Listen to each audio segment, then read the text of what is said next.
comments? I will endeavor to keep them as brief as possible as long as I can get long. Yes, please. I would encourage everyone to look at the list of upcoming events in their packets, and two things that I'd like to add to that. The Clifton Forest Little League is having a car show at Linden Park on October the 30th. All the proceeds from that car show will be for the benefit of Clifton Forest Little League. It's also going to be their truck and treat event for Halloween this year. Have some prizes and things for the cars, so if you get a chance to go up and support the Little League, buy a hot dog, look at some nice cars. Parks and Trails meeting will meet next Thursday at 5 p.m. at Linden Park. The love sign is still very much in the works. I'm still waiting for Greg Best to complete the survey work for that, so we can get that to Mr. Jenkins and start looking at the lease agreement for that parcel at the amphitheater.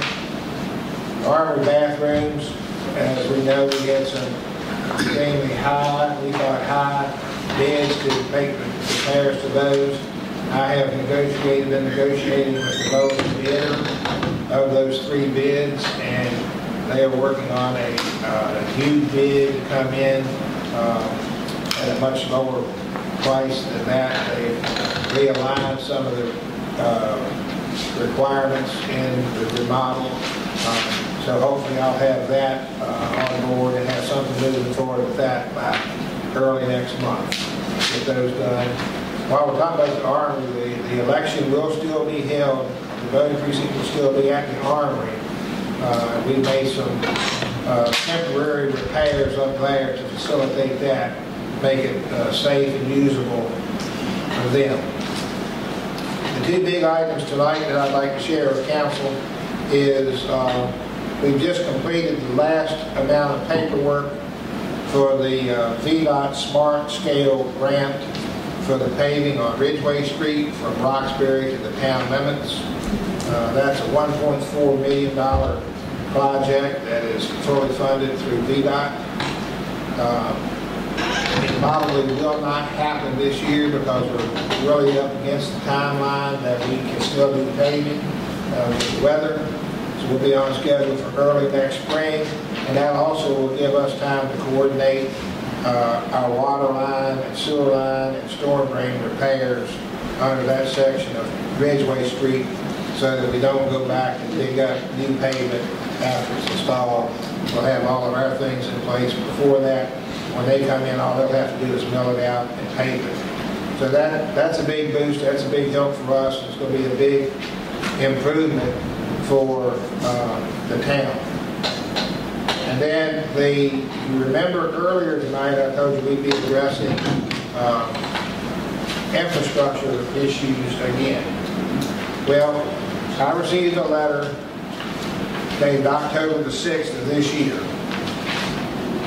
The Virginia Department of Health Office of Drinking Water has selected Clifton Forge to receive ARPA funds to address a drinking water project. The project identified is to repair and replace leaking water lines to reduce water losses within the town of Clifton Forge.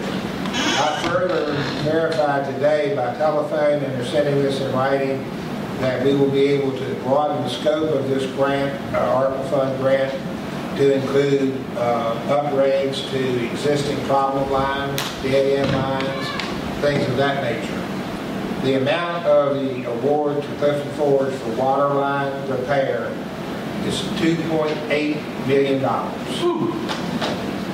So if you add that to the $3.6 million, we will have received $6.4 million in ARPA grant money for infrastructure repair in the town of Clifton Forge. So we're working really closely with the Virginia Department of Health to make sure that we follow all the guidelines for this. We think that the water line repair on A Street going through the river is going to fall under this umbrella, and we will be moving forward with putting that project to bid, out to bid early next week. I was going to ask about that, so thank you. And that is all I have, Madam Mayor. Thank you.